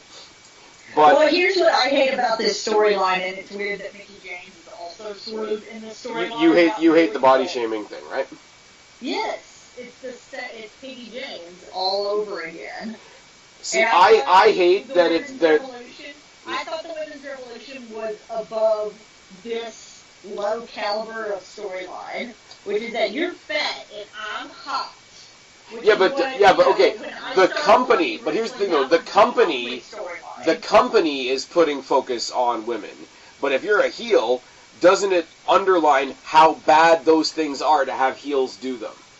Yes, but it's still just a storyline I feel is beneath this. I hate the storyline. I think it's dumb. I think it's the storyline. It's every storyline I got when I started watching wrestling, which was that it's the one that's super hot and she's gonna make fun of this one because it's bitches versus the good girls, essentially. But see, here's something I want to say to that: is first of all, because of the SJW nature that we currently have in 2018. The fact that they're picking on her leads you to believe that she's going to win. Because it's like, okay, build up. Okay, well, if she wins, then she's victorious. If she loses... And then that's the end. If she wins, then she's victorious. If she loses, then we'll yell at WWE about it. But second of all, I have to point out, once again, not with you particularly, because I hope you know that this is not a personal, like, response to you. But I do have to point out, in general, the whole, like, you know, everybody's triggered by everything nature. Everybody's pissed off about, you know, Alexa Bliss picking on Nia Jax for her size. Nobody says a thing about Nia Jax picking on Alexa Bliss for her size, which is equally wrong. And that not being addressed in the story is what makes no sense. I think Alexa Bliss is going to win. I'm not a huge fan of this storyline, but I didn't know that this storyline was happening. Like, I mean, they've been trying to make this Nia Jax, Alexa Bliss thing happen since fucking Enzo was in the company. My boy Enzo got fucked. He should come back soon. He should either come back or sue the company for everything they've got for wrongful dismissal. I'm just saying. WWE is smart enough that they covered their bases before they fired that dude. They've got their paperwork in order. Yeah, but try them in the court of public opinion, and they'll tuck their tail between their legs. Look what happened with the Moolah thing. Doesn't matter how right or wrong they are. Like, yeah, I think they're wrong. Yes, but until he's proven innocent, And, you know, a lot of people have their opinions on whether he did it or whether he's not. Until he's proven innocent, WWE's not going to go with the thing, well, we're a PG company, and this isn't the kind of image we want in WWE, and blah, blah, blah. You can name a ton of times where WWE is fucked up on that, but I'm saying, WWE... Yeah, because what's innocent until proven guilty? I'm just saying, WWE's going to have their ducks in a row. Yep. I'm just saying... I'm not saying it's right, I'm not saying it's wrong, I'm just saying... Oh, I'm saying right, wrong, or indifferent. I don't care how many of their ducks they have in a row and how many lawyers they've got built up. When he gets his shit in order, he should, media-wise, he should drag them through the mud at least. Who the fuck is making that noise? What the hell's going on? I was about to say, that was super glitchy sounding. I think Spaz is gone. Okay, none of us are doing anything. Aren't you painting? What? I hear water. Yes, water. Going in the background because I'm cleaning out my paint bucket. Okay, then that's what we hear. Well, you were super glitchy on my end. Well, it's not my fault. At the same time that everybody was like, what the fuck is that noise? It's not my fault that you're, like, washing your computer. I'm sorry, guys. I'm still at work, sort of. Hey, if we did this tomorrow, you would have been in the car, so it's a little bit better than that. Exactly. Okay, now let's talk about the match that's got the woman that Alexa Bliss should have faced at WrestleMania for the SmackDown Women's title, Asuka versus Charlotte Flair. Which, on a side note, I think is way more interesting than it would have been Alexa Bliss and Asuka. Just in my opinion. Yeah. But because Asuka... the storyline would have been great, I don't think the match would have been as great. Storyline would have been better because the whole storyline of Asuka versus... Okay, let's be real. Charlotte versus Asuka is going to be one of the best women's matches we've seen in a long time. Absolutely. Long time. Like, I can't take that away. But their entire story is, I won the Rumble, I'm a princess, I'm an empress, I'm a princess, I'm an empress. Queen. Whatever. Like, there isn't a story other than the literal winning of the Royal Rumble, and that's not... Well, Charlotte's also undefeated at WrestleMania. Wow. So she's the Flair taker? I guess. Okay, but hers isn't the streak we're talking about, though. No. I mean, it's going to be fantastic. It's a side note. It's going to be fantastic. It's going to be... It is what it is. Right? For me, that's all I care about in this match, is that it's going to be a good match. I hope it gets time. I hope it gets time. Like, I hope it gets a decent amount of time. Because since the, like, sort of the rebirth of the women's division, the revolution, evolution, whatever you want to call it, like, we've had great matches, but I don't think we've had two one-on-one matches for the respective women's championships. Like, they've always been multi-person, whatever. And we're getting that with the Battle Royal. So we got two one-on-one matches. Now, would I have liked to see... I would love to see Asuka versus... Or, not Asuka, Alexa Bliss versus somebody else. I really would. No offense to Nia Jax. If you want to take the Bayley-Sasha feud and throw Alexa in there, I could take that being a triple threat. But I would have loved to see Alexa Bliss versus Asuka. Don't get me wrong, Alexa Bliss would have gotten destroyed. Like, it would have been a massacre. But I still would have preferred that over this. Because Charlotte could have gone and helped, you know, sort of beef up some of the newer girls on SmackDown, because I think they need it. But I got Asuka at 11. I've got Asuka at... Sorry, I have to walk over to my list again. I've got Asuka winning at 10. But, besides that, I don't know if you were going to bring up... I know what you're going to bring up. Okay. I know what you're going to bring up, and we're going to address that later, because it's a little more complicated than that. I have Asuka at 9. Asuka at 9. Now, because we said it about the cruiserweights earlier, can you imagine WWE with their big women's division, you know, we're giving the women the respect that they deserve, and rah. Can you imagine if this was on the pre-show? This would be, I would rather have Alexa and Nia on the pre-show than this. Yeah. Which is unfortunate, because I like Bliss, but... I like her, but I'm just saying if one of them had to be on the pre-show... Yeah. I don't know. I got nothing. Now, moving on to the match that we sort of have to add the caveat of if it's actually happening. It's happening. Don't even fucking go there. But is it happening? Although I would love... Go ahead, announce the match. Cena versus Undertaker.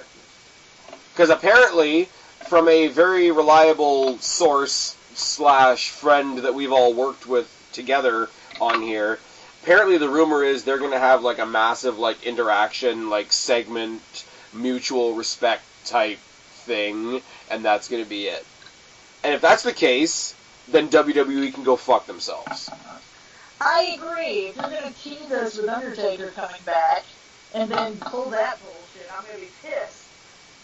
I'm kind of an awful person and would find it hilarious that that's all John Cena's storyline, is that he's been working this hard to get his match at WrestleMania and then nothing fucking happens. That's the horrible person in me.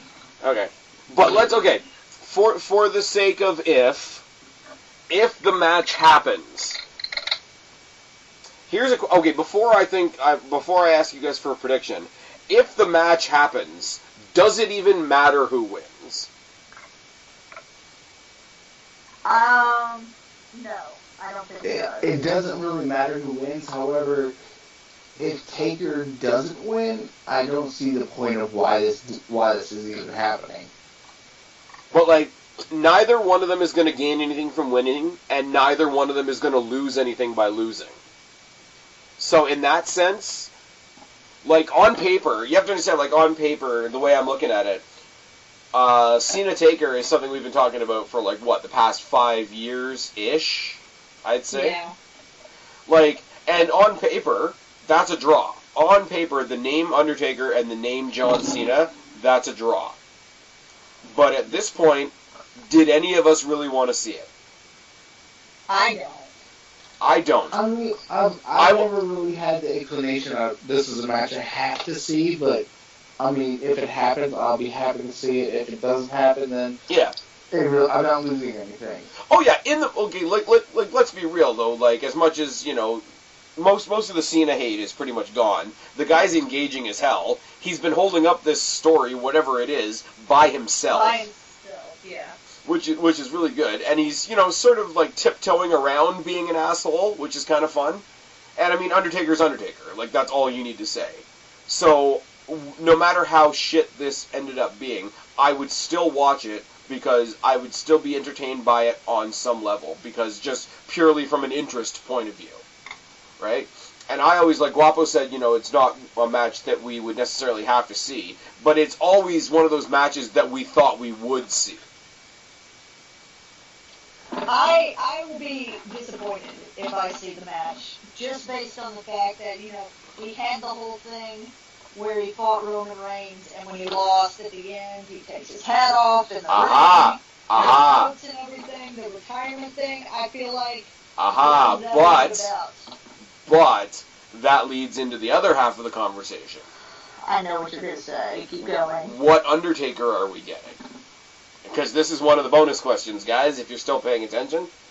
Are we getting the dead man, who did put his jacket and hat and gloves and whatever in the ring last year and leave it all behind? Or, especially considering Kid Rock is going into the Hall of Fame this year, are we getting a resurgence of the American Badass? I think it's going to be the American Badass. Well, I mean, if it's going to be anything, it'd be that, but I still don't feel like the match should happen. Right. But if they bring back the American Badass version of The Undertaker and they have a big spectacle and Kid Rock plays him down to the ring and there's no match... That would be the biggest middle finger. But at the same time, I won't be able to help but laugh.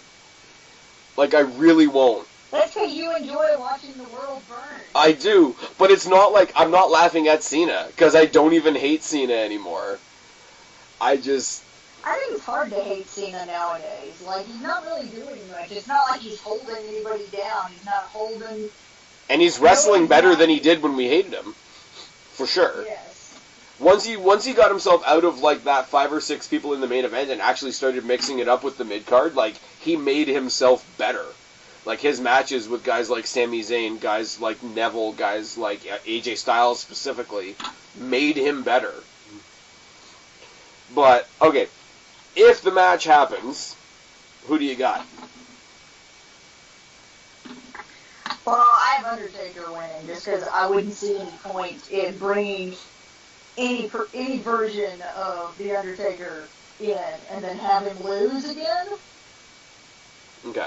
What do you got him at? Taker. No? Oh, sorry. No? I have Taker at 5. I have Taker at 9.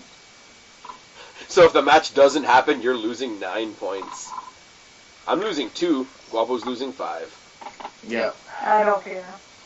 Because I think something's going to happen.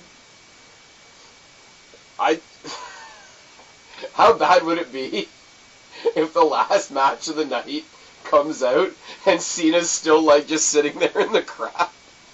I would love that. The horrible part of me would love that. Yes, we're all collectively being bad people right now. Yes. Especially if you consider last year his match was a mixed tag. It's fucking nothing. Like, nobody can say Cena buries people anymore. Like, this time he doesn't even have a match. Last year his match was like a mixed tag. I think the year before that he fought Rusev. Anyway. Yeah, John Cena has not main evented a WrestleMania in quite a while. In time and days, bruh. Time and days. What is the last time he actually main evented the Mania was when he faced Rock? I think so. I believe so, yeah. Alright, now, let's talk about the match everybody's looking forward to. Sarcasm, sarcasm, sarcasm. The Big Dog versus the Beast Incarnate. Big Dog. Do we really need to, like, go into this? I'm pretty sure everybody hated this match as soon as it, like, was confirmed. I'm going to go into WrestleMania. I'm going to win that title, believe that. I hate myself, but I'm just going to say it right now before we get into some more Roman Reigns at 14. Fuck, I hate myself. I have Roman Reigns at 14 as well. That's a clean sweep. Do we all have Roman Reigns at 14? Yep. Okay, the world has Roman Reigns at 14. That's true. I was on... I hope I'm wrong. I hope we're all like, this is the first time since Brock Lesnar won the title that I will be like, oh, Brock Lesnar keeps it. Yeah, but see, this is the thing, right? This is the thing that nobody's really... This is the thing that nobody's really pointing out. Like, we hate this match because we know Roman's gonna win, but, like, we lose either way. Yes, if Roman Reigns loses, then we still don't have a champion, a main champion on Raw. But you know what, though? Even if Roman Reigns wins, then we have Roman Reigns. Yeah, and I'm going to go out on a limb right now, and I know it's not going to happen, but even if Brock Lesnar, like, changed his schedule and, like, actually was there more regularly, I think people are, as much as he's not even there, I think people are sick of Brock Lesnar. Like, I think Brock Lesnar... I don't know that I'm sick of Brock Lesnar. I'd still rather Brock Lesnar than Roman Reigns. Yeah. I don't know, I think people are over Brock Lesnar. But I think the one... I think that's true. I think they're over the title not being on Raw.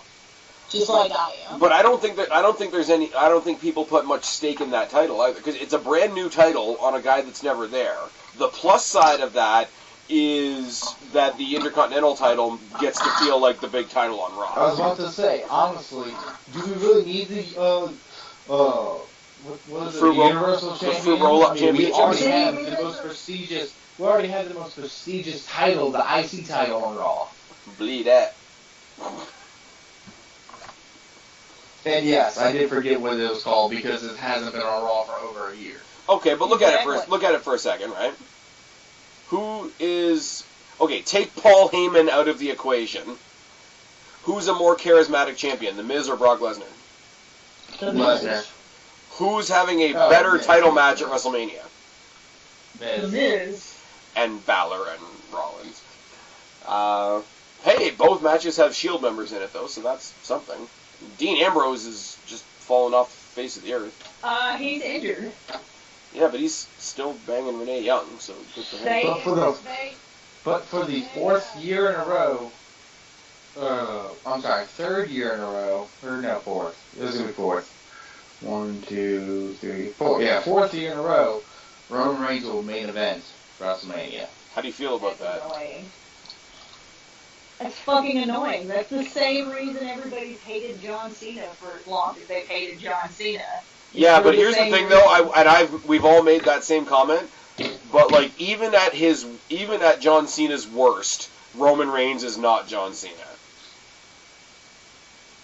And that's saying something. In the John Cena was at least entertaining on the mic, if nothing else. Yeah, or at least like the people that hated John Cena, myself included, like it was an entertaining kind of hate.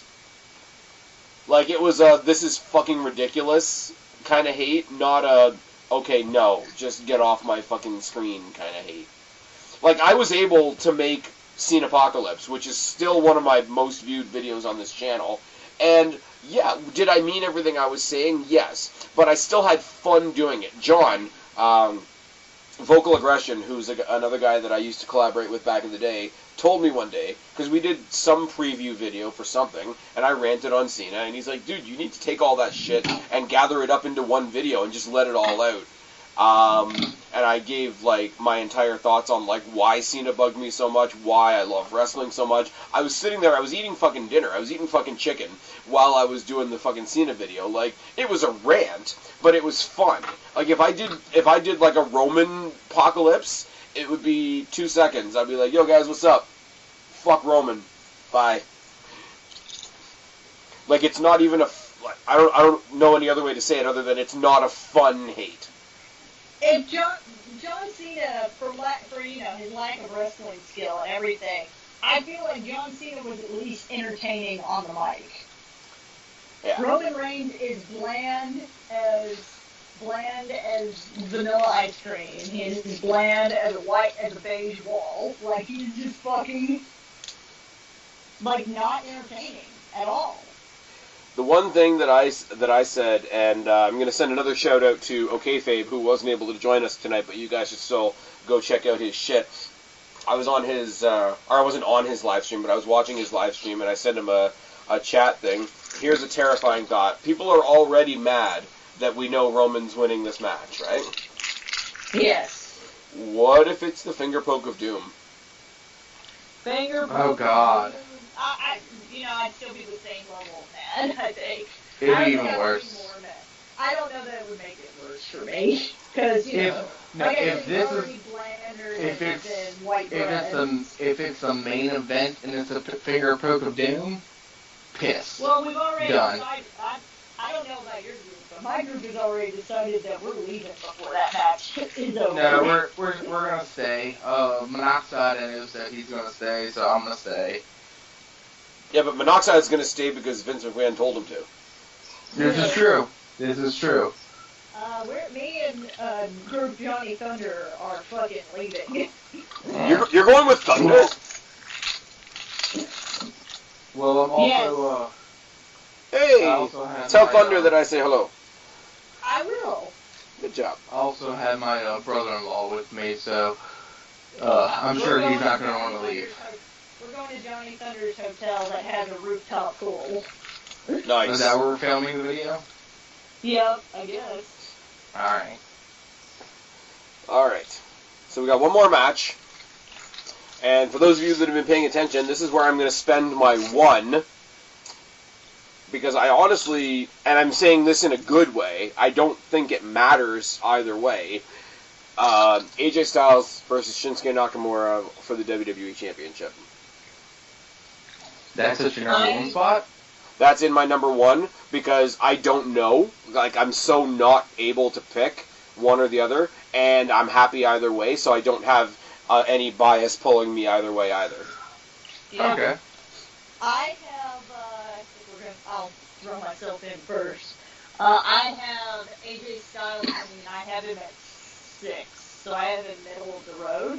Okay. I would not be mad if Shinsuke won, but, it's going to be a great match either way. I don't think they're putting it on Shinsuke yet. I think this is we had Roman Reigns versus Brock Lesnar, and the indie marks are going to lose their fucking shit, so let's give them something. Match. I think, I will throw this out there. I think if this ends, and I don't think it will, but I think if this main events, then Nakamura is getting it. If it doesn't main event, Styles is getting it. I don't think it will main event. Because I think if the title was going to change, they would put it on last. Anyways, Guapo, what do you got? Nakamura 13. Really? Yes. Because... Can I ask why you're so sure? It's Nakamura's turn. It's his time to be champion. This match is going to cement him in the WWE as a mainstay because this is a rematch of Wrestle Kingdom 12, I think it was, for AJ and AJ Nakamura for the IWGP heavyweight title, I believe it was. I would consider I would consider that, except for the fact that WWE hasn't even mentioned it. Yeah. They're not going to. So no, but I'm saying, like, as far as their storytelling goes, there's no Nakamura's got to get his win back or whatever. No. Nakamura won that match. Oh, okay. But they're not going to mention it because they want it to be first time meeting in WWE. First match against each other in WWE. They're not going to say, they did have a huge match back in New Japan, because they don't want everybody going back to watch that match. Fair. Which is dumb, because if people have done great things in the past, it'll be encouraging you to watch what they do in WWE now. So that's a little backwards on their part. My thing is, honestly, and it's nothing against Nakamura, there's more matches I want to see for the title with AJ. Like, we know now that Bryan's back, he's going to get himself in the title picture eventually. And I'm sorry, call it what you will, I would rather see Daniel Bryan versus AJ Styles than Daniel Bryan versus Shinsuke Nakamura. See, I see that being a great match, but AJ versus Nakamura, AJ versus Bryan for the number one contender. Maybe, I don't know. I don't know. Mostly, I will say this too, and I have to pull back and be a little bit more fair once again. It's mostly because Nakamura doesn't pop in WWE the same way they let him pop on NXT, which is really shitty to say because that's not his fault. But, like, AJ Styles, like, you can tell, like, he's the guy on SmackDown. Like, they're putting him in that John Cena-ish role. Like, he's the face that built the place. Runs the place. Yes. Here's something, too, and I don't know, somebody mentioned it to me, and it sort of sticks in my head, and I don't know, it doesn't mean anything, like, it definitely doesn't mean anything, but if you look at the Royal Rumble this year, both of the Royal Rumble participants were first-time winners, both of the Royal Rumble participants were from Japan, and both of the Royal Rumble participants picked SmackDown champions. Yes. It's interesting, because it means everything on the Raw side was thrown together after the fact. Now, yes. So we've survived the WrestleMania picks, right? Whew. We've got the word. The bonus questions. I mean, we already managed to do some of them during the picks, but we all said whether or not we thought the Demon was coming. We all said who we think Braun Strowman's tag team partner is going to be. We all think that Undertaker is going to be the American Badass. Now, the last two questions. We have 2 women's championship matches at WrestleMania, we have one woman that nobody's really thinking of. It's got a certain briefcase. I thought of it. Now, no, but like it's not being like, Yeah. whatever. Now, I'm not going to say which title. Does Carmella at all cash in her briefcase successfully at WrestleMania? I say she does, and I'll even pick a title. Okay. I think she is going to, and this is going to be controversial for some people, but it would give her a massive amount of heel heat. Asuka wins, beats Charlotte. Oh my God. Carmella comes in, cashes in Money in the Bank, wins the title, and is also the first person to beat Asuka. She's the first woman to win the briefcase, first woman to win the briefcase twice, first woman to cash in the briefcase successfully, first woman to cash in the briefcase successfully at WrestleMania, and the first woman to beat Asuka. Yes. God damn. That's what I'm saying. I'm sort of saying. How much heel heat? At WrestleMania. Honestly, though, I'm saying something. Even though I said Alexa Bliss is going to keep her championship, if Nia Jax, this is my prediction. If Nia Jax wins, Carmella cashes in on Nia Jax, maybe with like a briefcase shot to the head or something to that effect. Wins the title, and in the process also drafts herself over to Raw. I can see that happening. I'm just saying, what an impact if she is the first person to beat Asuka. They're not gonna. I don't think they're gonna give that to Carmella. I don't know. You're right with the heat, but she already got heat for Ellsworth grabbing the briefcase for her, which was already nuclear heat because it was sexist. It's okay. 2 months later, Becky Lynch beat the hell out of Ellsworth. It's fine. Guapo, yes or no? Does Carmella successfully cash in a briefcase on a champion? Yes. Okay. Now you can elaborate if you wish. Raw champion, either Bliss or Nia wins. Whoever wins, Carmella will cash in and beat one of them. Okay. So the last bonus question before we move on to Takeover New Orleans. Does WrestleMania run past midnight this year? No. Nah. Well, midnight your time or our time? My time. Because my time WrestleMania starts at 7. Starts at 7. Okay, so in your case, the question becomes, does WrestleMania itself, not including the pre-show, go over 5 hours? I don't think so. Okay. No. I'm saying yes. Alright, so once again, before we get into the NXT predictions, I'm going to say to any of you that are playing the game, it's a lot of picks, I know. Throw out this video on Twitter and tag me in the tweet if you want your 4 extra points. I am going to give one little spoiler from what's happening on NXT tomorrow. The finals, quote-unquote, of the Dusty Rhodes Tag Team Classic happened this week on NXT between Authors of Pain and Pete Dunne and Roderick Strong.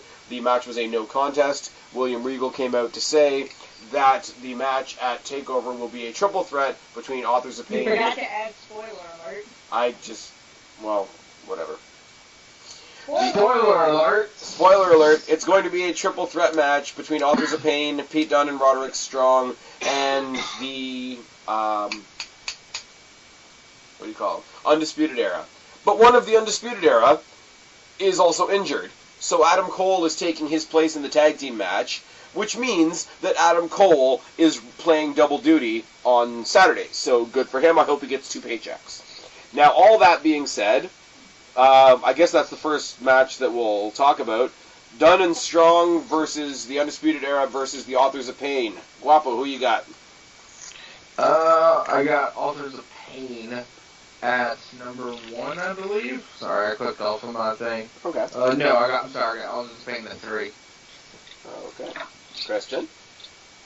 I have Strong and Done at 2. So do I. Now, For no particular reason. Now, because I am me, and because I need to nitpick things apart, I will say, this is going to be a fucking fantastic match, just looking at the people involved. I'm looking forward to this match, but let me tell you how this match makes no sense. First of all, Authors of Pain won the Dusty Classic already, I think 2 years ago. So them being in the finals is kind of a shot in the arm because they buried a whole bunch of other teams to get there, and they've already had it. B, they should already be on the main roster. C, Dunn and Strong were a replacement team when Mustache Mountain had to pull out because of Tyler Bates' injuries. So they were sort of thrown in there last minute. Now that team is a thrown together team which should not, in my opinion, win a tag team tournament. But furthermore, you got what the fuck's his name? Roderick Strong, who's basically being built right now as the guy that can't win a title. He went for the UK title and lost. He went for the Cruiserweight tournament and he lost. He's gone for the NXT title more than once and he's lost. So what he does is lose, which is fine, but that being the case and that being the pattern, he shouldn't be this far in a tournament. More so often to that, his partner, Pete Dunne, is the UK champion, and he's in a tag team match, which means we do not get a UK championship match at TakeOver, which is bullshit, because he should have defended against somebody like a Wolfgang or somebody along those lines. Now, also, this match not only determines the tag team championships, but it also determines the winners of the tag team, or the Dusty Tag Team Classic, which means that the Undisputed Era, who were not in the tournament, could win the tournament. I'm done. Well, all of that sounds very bullshitty. That's all my problems with a match that I'm sure is going to be fantastic. So, hashtag Spaz bitches a lot. Okay. Ember Moon versus Shayna Baszler. I think this is either round 3 or round 4 of this feud. I think it's 3. Okay. I got Baszler at 1 because... Because you think Ember Moon's coming to the main roster? Maybe not necessarily to the main roster, but I do think if she is in the Battle Royal, I think they might give her a cool moment there, and Baszler can take a turn with the title. I have Ember Moon winning at 5. I think she's sticking around. Wow. Guapo. I have Blazer at 2. Alright. That was super exciting. Thank you. As always. Andrade Cien Almas versus Aleister Black. Yes. Everything in my... I like how we're so drained. Well, see, the thing is about NXT... The thing is about NXT, like, what do you do for an NXT show? Like, it's all gonna be fucking great. The end. Everything in my fucking heart and soul tells me that Aleister Black should win this match. Which is why I've got Almas at 3. I have Black at 5. I have Black at 1. I mean, he should destroy, but I mean, I've got with this match the same feeling that I had with Almas versus Gargano. I mean, granted, that's gone to a much cooler place now, but like Gargano, I was so sure was going to win, and my suredness normally stabs me in the back, so I'm going with Almas. Because I think what they're doing with him now is they took him from the guy that doesn't care to the guy that wants everything. And he's breaking all our hearts one by one. He injured Drew McIntyre. He took out Gargano. He technically cost Gargano his job. And the next one that we've all flocked behind is Aleister Black, and he's going to take out that one as well. Black will have the title eventually. I just don't think it's happening this weekend. Now. I think you're wrong. Now. as far as feuds go, as far as baby faces go, there's one guy that has any chance of edging out Daniel Bryan as far as crowd reaction right now. That's Johnny Gargano. People fucking love Gargano. I agree with that. And I'm sorry, you can have as many title matches on here as you want. You can have as many stipulation matches on here as you want. You can put this match on as the first match on the card. The main event of this show is Gargano versus Ciampa. I agree. I think this is going to be a fantastic match. It's a feud that we've all been waiting for a while, and stuff kept happening to keep that from happening, from this feud from happening. Injuries and partnerships and da-da-da-da. Ever since the heel turn of Ciampa, ever since the loss of the career of Gargano, ever since Ciampa came back, I've been going back on the network to the the Cruiserweight Classic, the first round match of the Cruiserweight Classic between Gargano and Ciampa, because they fought each other in the first round, which at the time I thought was dumb, but it made sense. Go watch that match. Anybody listening to my voice right now that hasn't seen that match, go watch that match. If the match we get on Saturday, with now an actual story behind it, is anything close to the match we got there, which was just a match that was round one in a random tournament, this is going to be a fucking amazing show. It's unsanctioned, which means we're going to get like some hardcore stuff. Like, we're going to get some weapon shots and some dangerous spots and whatever like that. But I don't even think this match is going to need it. I think it will, to match the intensity of what's going on in the story. I mean, the last hardcore match we saw was Aleister Black versus Adam Cole. And that was pretty fucked up. I don't know what they could do to top that as far as, like, the hardcore spots go. But well, it's not the hardcore spots that I'm looking for. It's that level of match is like needed. The intensity of an unsanctioned match, just the idea that they're in that match. Yeah, and I hope they do that. I hope they do it. I hope it's hanging over our heads at all times that they could do whatever they want, but I hope it stays relatively a wrestling match. Does that make sense?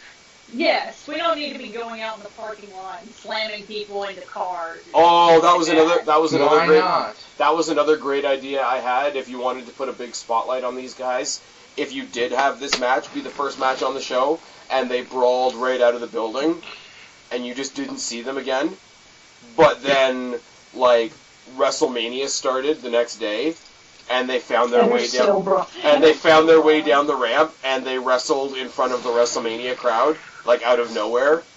It doesn't make sense, and it's silly, but at the same time, it would be fucking awesome. And it would take the casuals that don't watch NXT and be like, "Holy fuck! Look what these guys in NXT are doing." I mean, that's true. It would take all the shine off of what the guys are going to try to do in the I feel Cruiserweight like that Championship. would make it silly. It would make it very hardcore. Titles can be defended at any time. Levels of silly. Yeah. No, like I say, it would be silly. Like it would be a situation where how they got there were silly, but at the same time, us like long-standing NXT fans will be like, look at these two guys we love. Good for them for fighting in front of 70,000 people instead of 20,000 people. Because, I mean, I'm sorry, like, Gargano-Ciampa could be a WrestleMania match. Yes, absolutely could be. Anyways, I got Ciampa at 4. I think I have Gargano winning. I got Gargano. Well. I have Gargano at 4. Yeah, I don't think. I think they need to kick Gargano out, and I think he needs to go do something on the main roster, and then when Ciampa moves up, like, say, in a year or so, like, it'll be the feud that he couldn't escape, kind of like the Sami Zayn, Kevin Owens thing. Because, I mean, if we really want to reinvigorate 205 Live, bring this feud to 205 Live. Anyways, Kristen, you had Gargano at what, sorry? 4. So we all had it at 4, just you guys disagree with me. Now, Correct. Don't think this will be the main event, but I left it till last because I want to say one thing. I hate the fucking belt. I'm indifferent to the belt. I hate it. It doesn't matter that I hate it because its existence is good. The match is going to be fucking wonderful. But I hate the belt. If you haven't seen the belt, go Google the video. He's talking about the North American title. The NXT North, well, all the other belts we know what they look like. But go Google, look what Triple H revealed as the NXT North American. I'm indifferent. I don't know.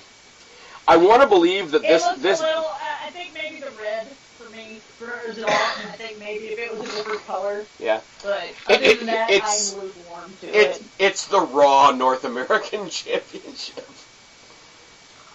But what color? What do you think it should have looked like? I don't know. Like I know a lot of people don't. You're like, I don't know what it should look like, but it shouldn't look like that. Well, basically, yeah. I know a lot of people don't like the NXT belts and how they're all based around the X because they say it looks like the X division from TNA, which is something I fully understand. But it's a simple symbolism type thing, and I think their titles being based around that, not just a big logo like the WWE titles are, but still something specific to that brand. I think you could have gone with silver. I think just having a very generic imprint of the continent is a little on the nose. And it's a little IC title-ish? It's a little IC title-ish. That's a good way of saying it. But also, if you look at the plate, it looks like there's extra screws around the plate that are not in the plate.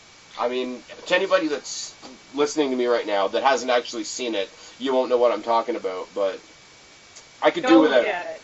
I could do without. But that being said, we do have a mid-card title in NXT now, which is fucking great. I do want to believe that that's why they thought they could afford to not have a UK title match on this show, because NXT has sort of become the unofficial home of the UK title, which is another cool thing. I mean, we'll probably, down the road, get, champion versus champion and all that sort of thing. Ladder match, 6-person ladder match. This is why there's no matches at WrestleMania, guys, for those that are complaining about it.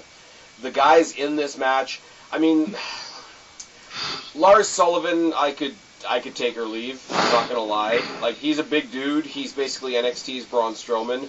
But Killian Dane is as impressive as fuck.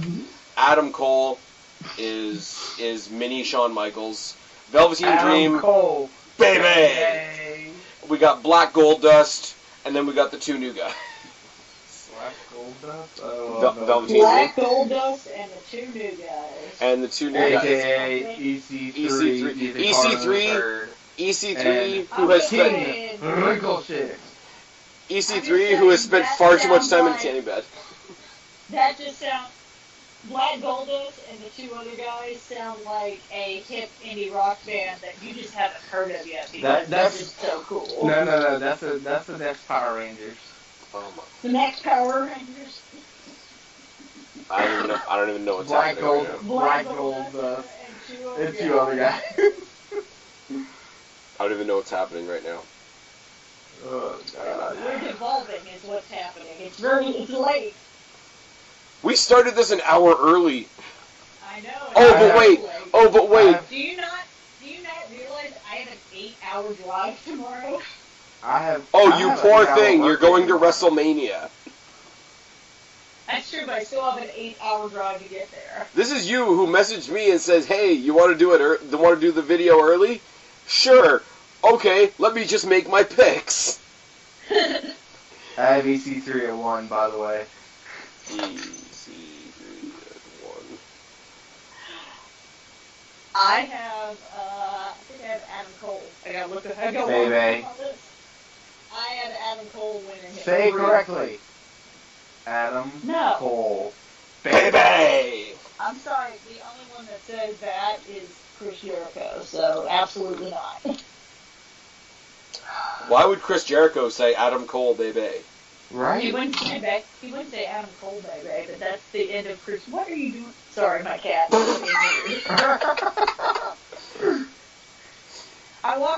walked over towards my bathroom and I looked and I just see a nose poking out from underneath the shower curtain. See, now, if I didn't know you were talking about a cat... Anyways. I have a new kitten, guys, okay? Things are interesting.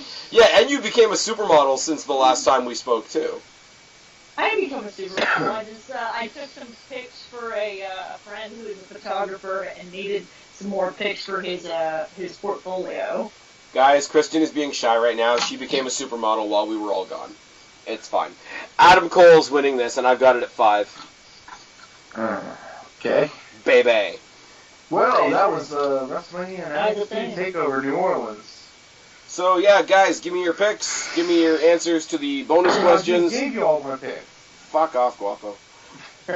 Talking to the audience. Nobody's talking to you.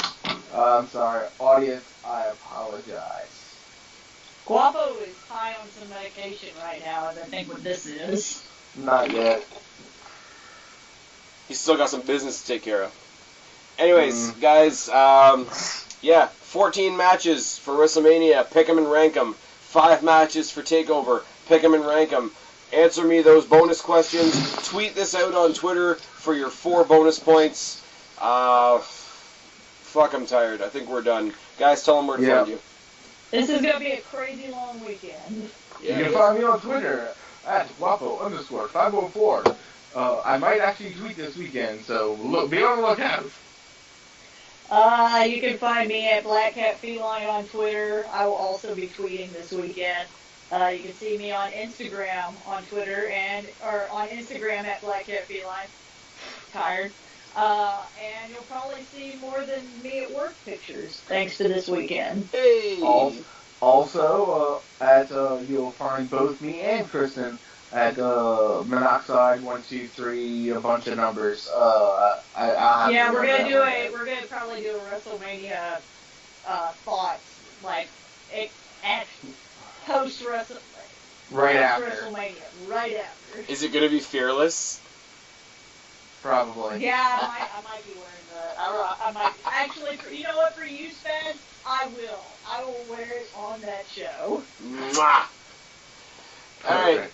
And I've been Spaz, and if you didn't know how to find me, you wouldn't be here. I've been Spaz, she's been Kristen, he's been Guapo. We are your YWC Reality Check. Subscribe up there, talk down there, start a conversation. Keep all these conversations going, because there's a lot of them. Don't be a stranger. We'll talk to each and every last one of you later, but for right now, me, Kristen, and Guapo are tagging out. Happy WrestleMania weekend, guys. Adios, amigos.